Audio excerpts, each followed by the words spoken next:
So briefly speaking, DPGEN is a tool to generate a deep potential model so that you can run your molecular dynamics. And it uses the so-called active learning approach or concurrent learning approach to determine which configurations you need to label to perform the first principles calculations. And what's happening? Okay. And the advantage of using DPGEN is that it can minimize the number of first principles calculations you need to do so that you save a lot of computational effort, and you will very efficiently explore the configurational space so that you sample enough configurations. And before explaining in detail how DPGEN works, I want you to start your DPGEN task, as it may take 1.5 hours to finish this training. So now you can go to the DPGEN folder and go to the folder DPGEN hands-on restart, and you activate the Kanda environment deepmapd, and you just copy paste this command, no hop DPGEN run this command, and run it and execute it.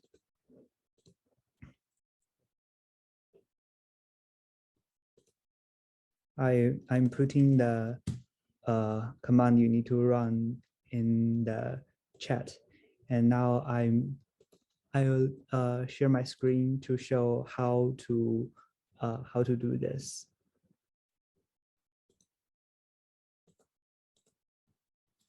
So this is my virtual machine, and I go to 6 DPGEN, and I have a, and I go to DPGEN hands-on restart, and and I activate deepmapd, and I copy paste this command, and I execute it. So I'm giving you half a minute to do it.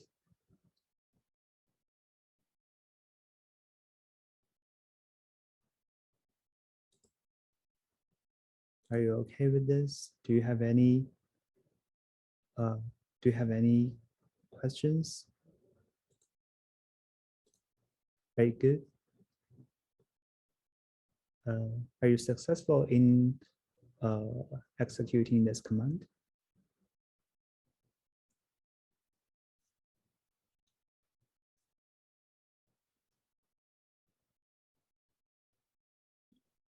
Yeah. Okay, so nothing wrong happens, right? You're able to run this test. Okay, perfect. And this is the only command you need to run this afternoon. So if you're successfully if you're successful in running this command, then there's nothing you need to run this afternoon. And in the rest of this afternoon, we will explain in detail how DPGEN works, and how to understand the large amount of files in the large number of files in the folder. And also, after the test finishes, we will see in detail what the generated files are, and how to understand the logics of the files. Okay, so let the machine run the test, and yeah, and let's start our explanation. Okay, I will start my screen again. Share my screen.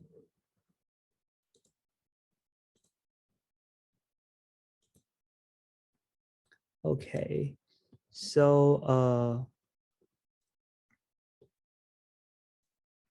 I'll first explain a little bit how uh, uh, uh, what these two folders are. So I'm providing you with two folders in this 6DPGEN folder, and one is called DPGEN hands-on raw, and the other is called DPGEN hands-on restart. And in these in the first folder, there is a task. There is a DPGEN task that runs from scratch, so we call it raw. And there's no model trained. You need to train everything from the start. If you want to run this task, this will take 2.5 hours. And I trained the model for the first stage, and I saved the model so that you can start from the middle and do the following things. And we are using this strategy in the workshop. So the files are in DPGEN hands-on restart. The only difference between these two directories is DPGEN hands-on restart contains some model that has been trained for a while, so that it will save you some time in this workshop, since we will not have enough time to let it run for the whole process.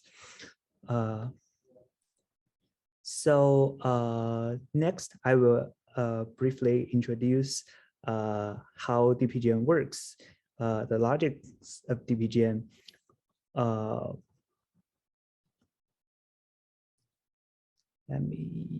Let me start. Yeah, the basics of DPGEN.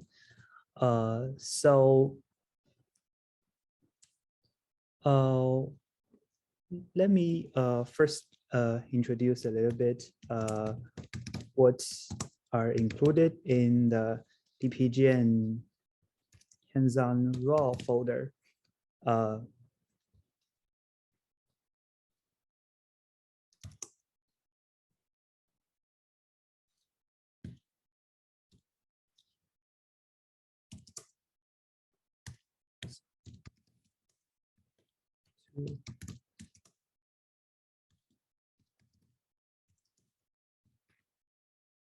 Okay.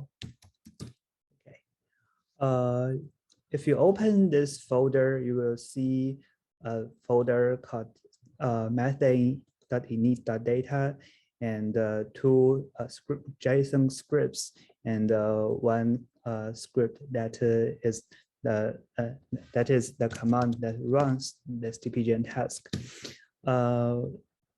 This task will generate a deep potential model that is a force field for a methane molecule. So we prepared a system of 5 atoms that is a methane for you. And we have some initial data so that you can train a small deep potential model with this small set of initial data, and then continue the DPGEN process. So in DPGEN, we first generate some configurations of the system, and then we do the first principles calculations so that we have some training data, and we train the model with DeepMDKit for a while.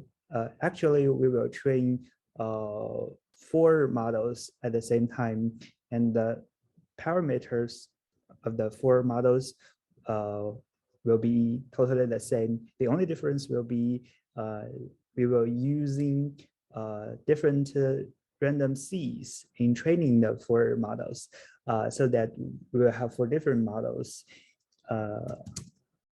Let me show you how the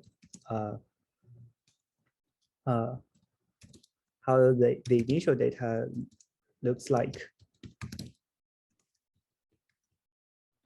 So this is the initial data, and if we open one, for example, we open energy, we can find that there's some energies, and we have 200 initial data. So we train four DPMD, we train four deep potential models with DPMD using the same set of data, which is composed of 200 configurations. Yeah, so we have 200 lines in this cohort.raw. So we have 200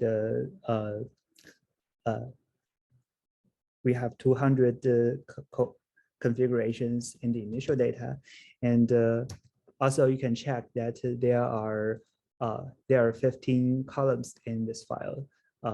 This means you have 5 atoms, and so the first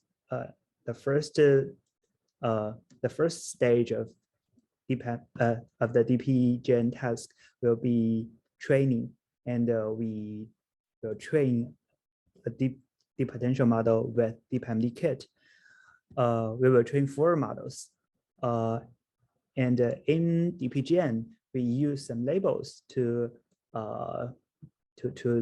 represent different stages of the process. And stage 0 means is called make train. That means generate the training input script of DPMD kit, which I just mentioned. And stage 1 is run the training. So we train the 4 models in this stage. And the stage 2 is called post-train, so that we do some post-processing for the trained models. We copy paste them to the appropriate directories, and we also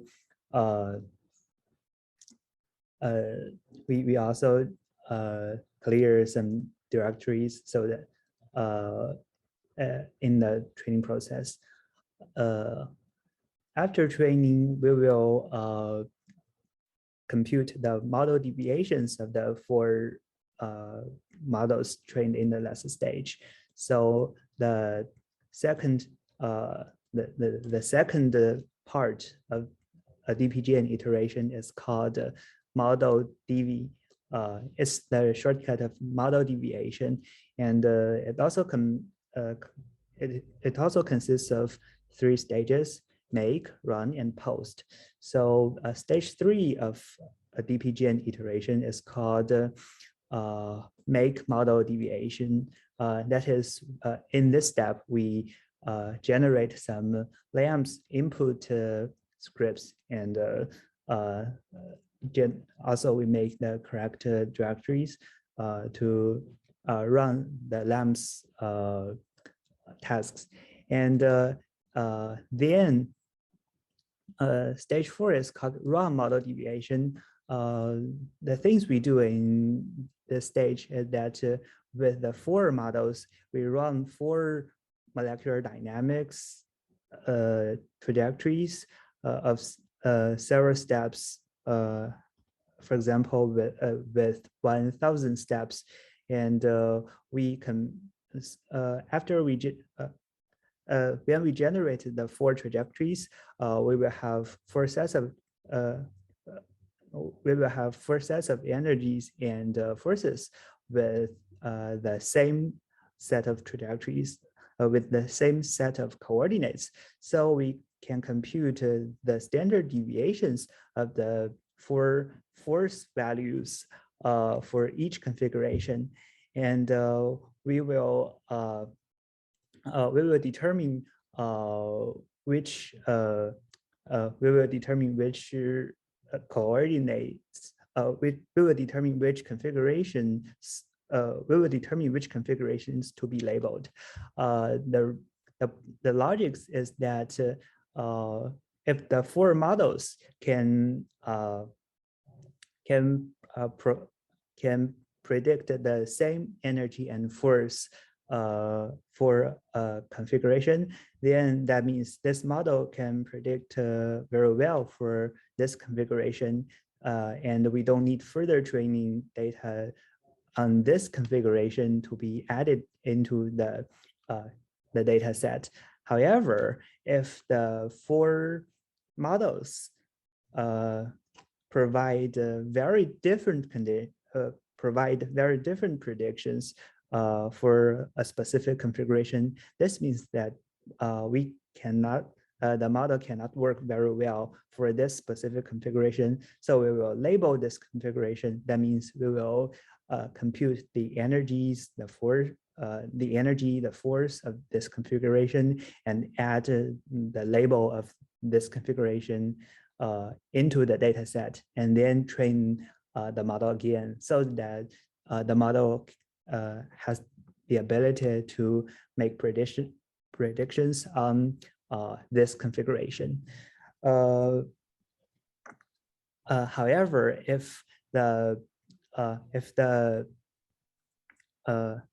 difference between the four predictions is too high, that means the configuration is somewhat unphysical, and we will not label this configuration. So we have two parameters which are the threshold of the model deviation.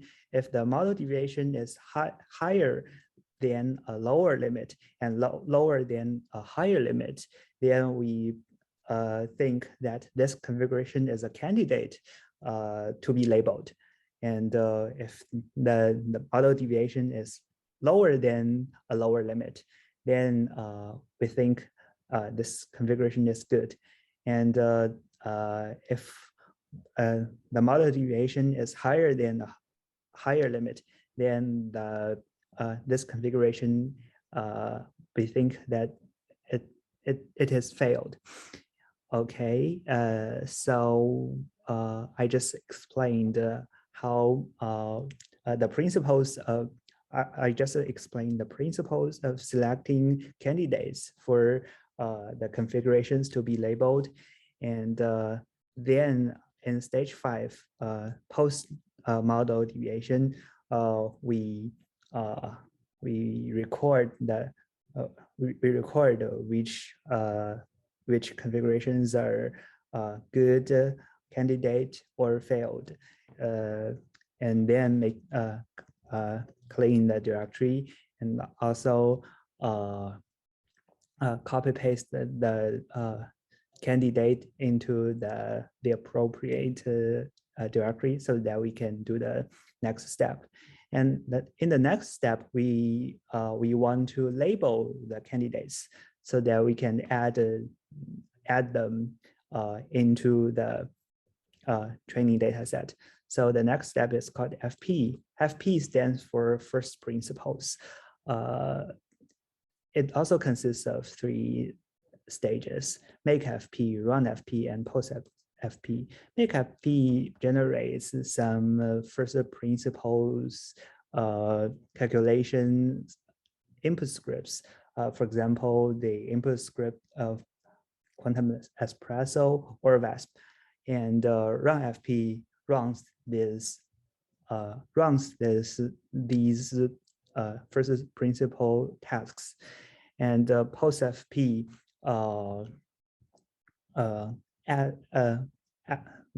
post FP as these configurations and their values and forces just calculated from first principles into the training data set, and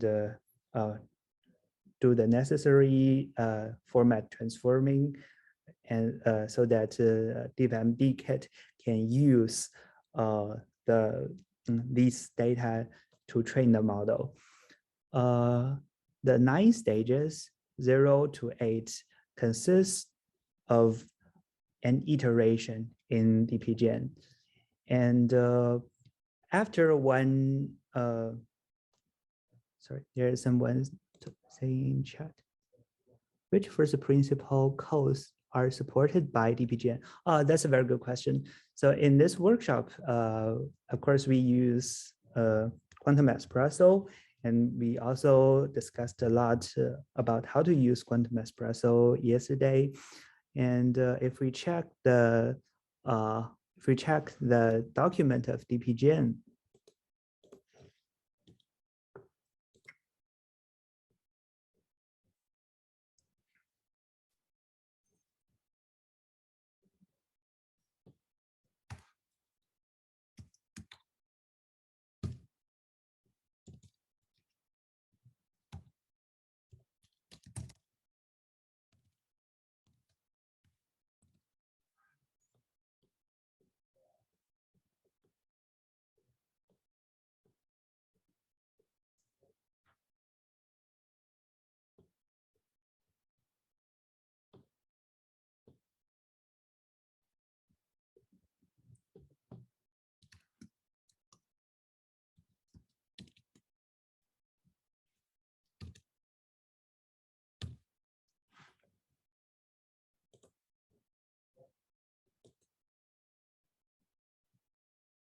if we check the document of DPGEN, there is a parameter called init fp style. This parameter defines the first principle software to be used in this DPGEN test. And in my knowledge, VASP, Quantum Espresso, CP2K, and Abacus are all supported by DPGEN, and this may not be the complete list. So it depends on which software you want to use, but both VASP and Quantum Espresso are supported. Okay, and let me explain further about the iterations in DPGEN. I have already explained the 9 stages that consist of an iteration. Then after one iteration, you will have you will know how many configurations in the model DV step are good, are regarded as good, and how many configurations are regarded as candidate, and how many configurations are regarded as failed. So you have a number called successful rate. For example, if I have 90 good configurations out of 100, then my successful rate is good. My successful rate is 90%. And if we achieve a satisfactory successful rate, then we can finish the DPGEN task so that we can claim that we will succeed in most of the prediction jobs. However, if we don't achieve a satisfactory successful rate, then we will enter the next iteration, that is train the model and calculate the model deviation, and also do the first principles calculations to label the data.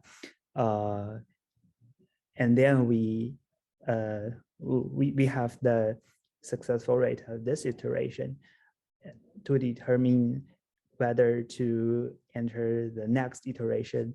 So we can have many iterations until we have a model that is accurate enough. Also, I want to mention that this model deviation step is also called exploring the configuration space, so that we can, this is because we are running molecular dynamics, so that we are generating some data in the configuration space, and see if this part of the configuration space has been learned by the model. So this step is also called exploring the configuration space. Okay. So this is typical like how a DPGEN task works.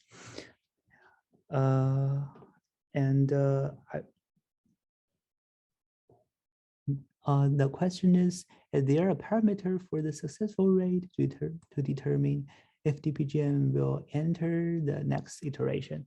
Okay, typically people will use 95%, and also in the input script, you can determine how many iterations you will use. For example, in this task, we are using in this task we are running in the workshop. We are setting 2 iterations. I will let you see the parameter.json. I will explain this script in detail, but let's see.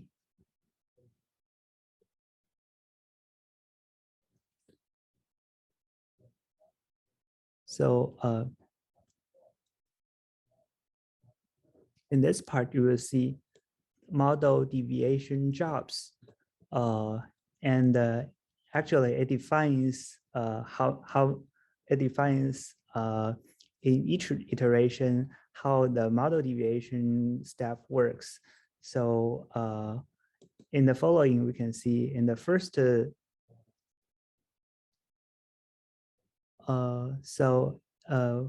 the following,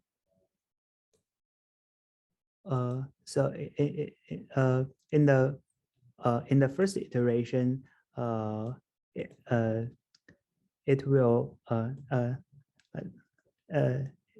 the model deviation job will be controlled by these parameters, and in the second iteration, the model deviation job will be controlled by these parameters, and both these 2 jobs has the temperature of 50 Kelvin and a pressure of 1 bar, and they are both MVT molecular dynamics jobs. The only difference is that in the first iteration, it will run for 1,000 steps, and in the second iteration, you will run 3,000 steps, and we can check further the files generated to understand this part. Okay.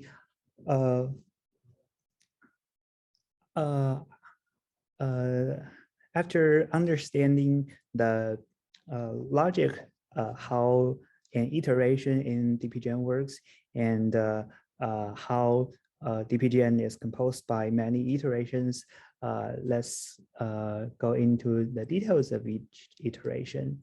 So in each iteration, we will first do training, and then we will do model deviation, and then we will do first principles. So let's see the files. So I'm entering a folder where an iteration has completed. So we have 3 large stages: train, model DV, and FP. And we will see what is included in each folder. We first enter 00.train, and you will see that there are 4 folders, 000, 001, 002, and 003. These 4 folders are actually the training directories of 4 models. So we enter 000, and you will see that at least there is an input script for DPMD training. So this is a DPMD training script, and yeah, these are the training parameters, and the stop batch is set to be 40,000, so that we will train it for 40,000 steps, and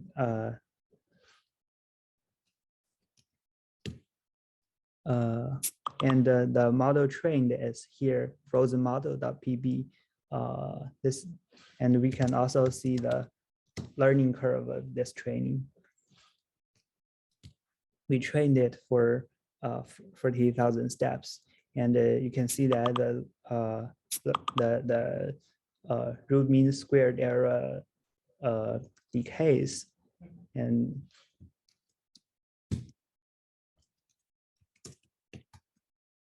and 001, 002, and 003 are all the training folders, the training directories of the potential models. So we have 4 models trained in this step. So this is the training stage. So this is the training stage, and I just explained the things.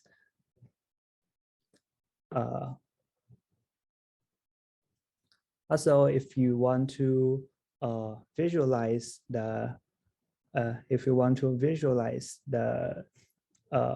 learning curve, we can use GNU plot to. You can use GNU plot to visualize the learning curve.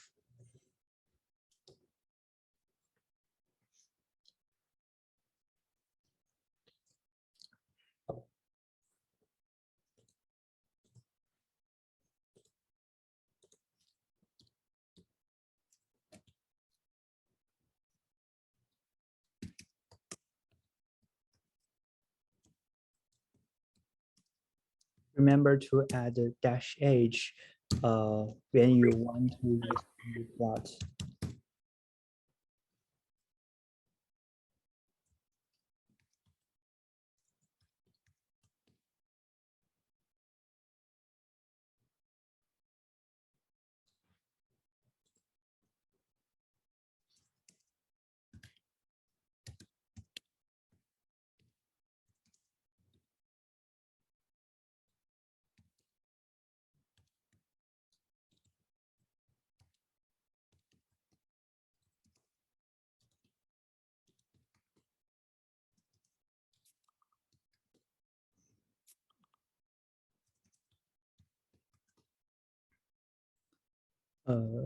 GNU plot, and we can plot the learning curve.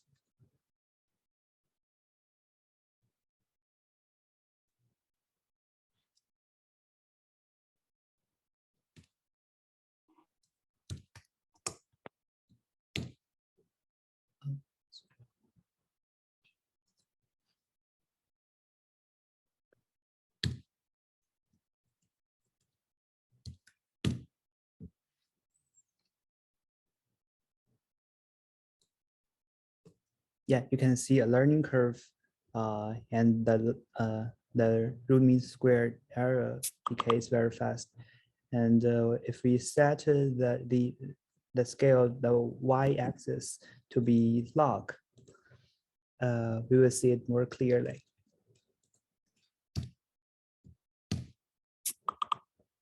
Yeah, you can see a log decay of the the root mean squared error. So this is the learning curve for the training, and we train the 4 models. And the difference between the 4 models can also be observed. So we use diff to see the differences. You can see that the only difference are the C's, and there's nothing else that is different. Okay. Now let's step forward to see the model deviation stage. So we train and see model deviations. Actually, in the DPGEN hands-on raw folder on GitHub, there's no these 2 folders, but after I run it for some steps, then we will generate these 2 folders. So let's see it. In the restart folder, I just did this stage 00.train for you, and afterwards, it is the other things are being done right now on your virtual machines. So in this model deviation folder, you can see that there are 4 models that are linked from the training folder. And then there are several tasks. There are 10 tasks. I see a question in chat. For the initial random structures, will these be optimized or just the AIMD will be performed? I think neither.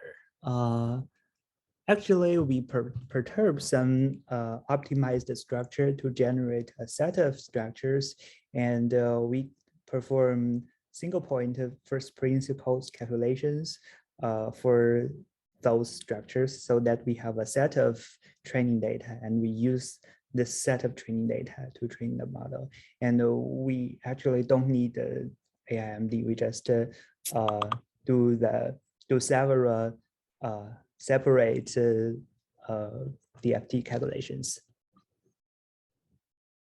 Did this answer your question? Yes. Okay. Let me continue. So let's see these 10 tasks.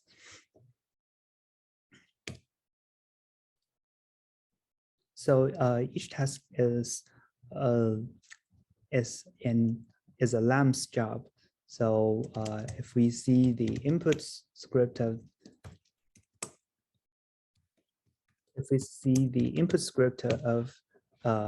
a task, you can see that it's an input script of LAMPs, and it uses the 4 models, and inside this, it uses the average force of the forces predicted by the 4 models to drive the simulation.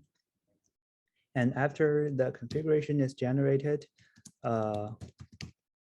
after the it will be written, several configurations will be written out, and then the 4 models are used to predict the energy and forces of those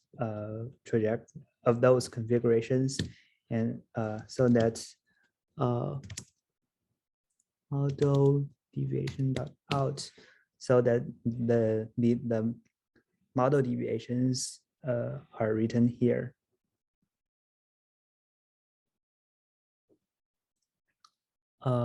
And we are using the model deviations of force to determine the candidates. And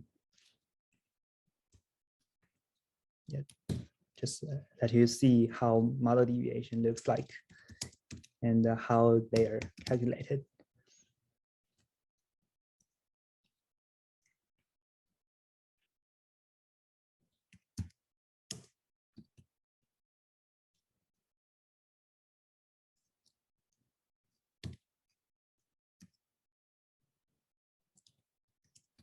Okay, so okay, let's move further. So from that, you can see how model deviations are calculated, and then we see we go to the folder 02.fp to see how DPGEN performs the first principle tests.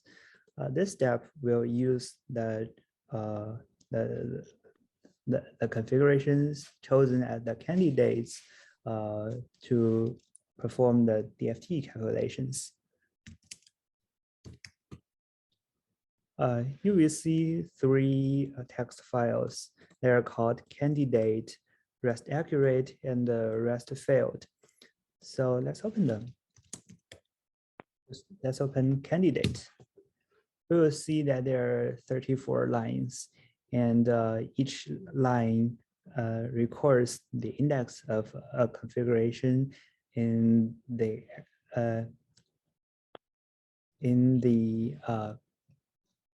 model deviation step.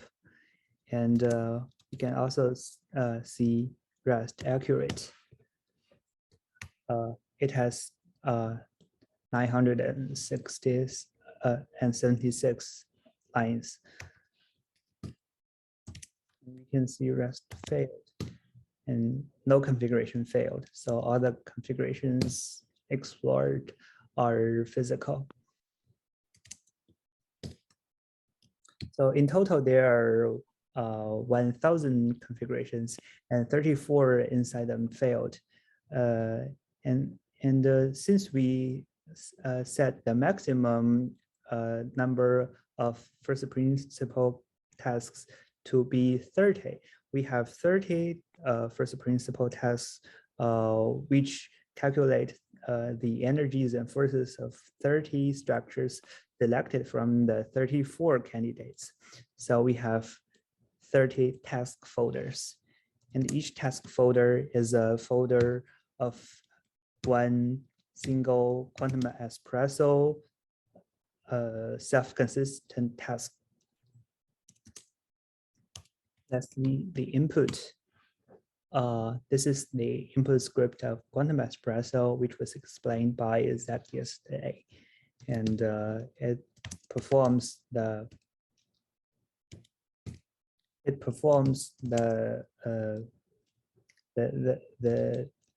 SCF calculation using quantum espresso. So this is the first principles stage.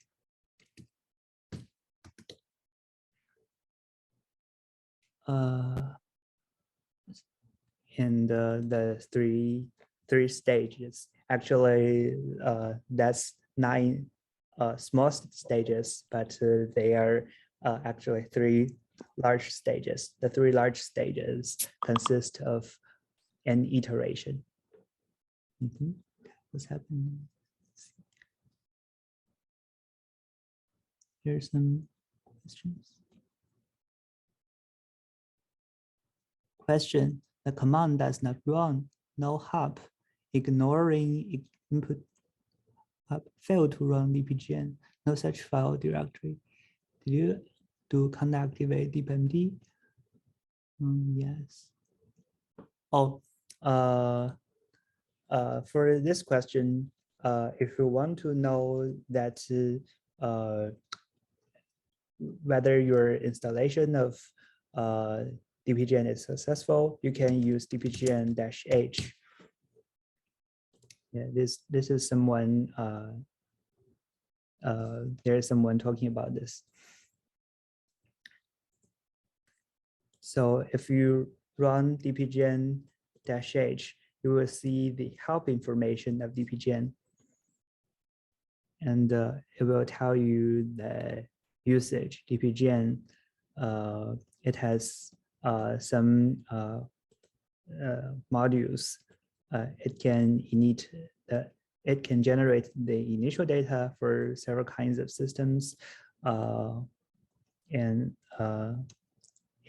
also it can run, we use the run to run that DPGEN task. Okay, got it. Okay. Also, you can use dp-h to check the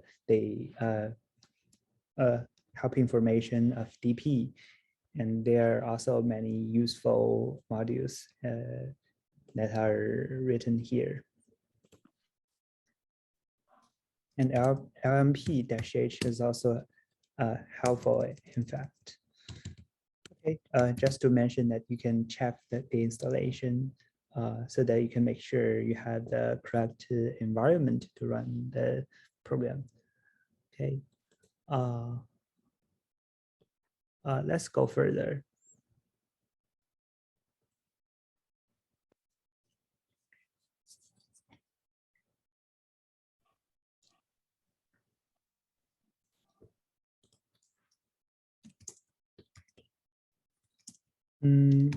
Now I will go to a folder where I finished the task that you are running and see what is included in this folder to further explain how division works. So in this folder, you will generate an out.log file. This file tells you the log of the DPGEN task, which jobs it submits, and whether they are successful or not. So we can read this this file. The first iteration is iter 000, and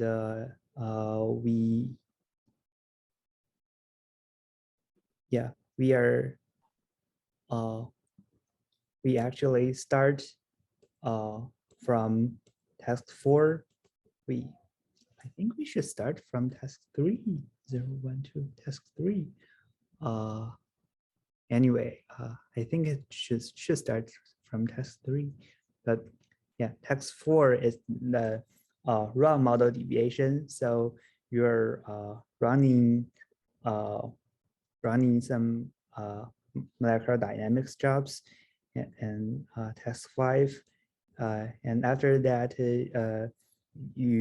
after you run some molecular dynamics, you can calculate the model deviations, and you can see that the accurate ratio or the success rate I just mentioned is 98.22%. So that you have you have 18 configurations to be labeled, and you submit 18 first principles tasks in the next step. So that is task 7, task 8, and then you finish the first iteration and you enter the next iteration. In this iteration, the difference in training is that you have 18 more training data, so that you add these training data into your data set, and you train your model at task 1,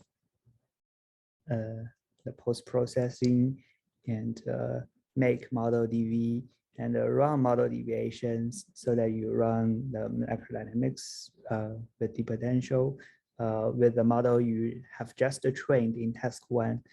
And you also calculate the model deviation. And in this step, the accurate ratio becomes 95%. And you have 30 tasks, that 30 first principles tasks that should be done. And after that, the first principles tasks, you finish the second iteration, the iteration that is labeled 1, the second iteration. And since we just set 2 iterations in the param.json file, we have finished all the iterations. And the next thing to do is to collect all the labeled data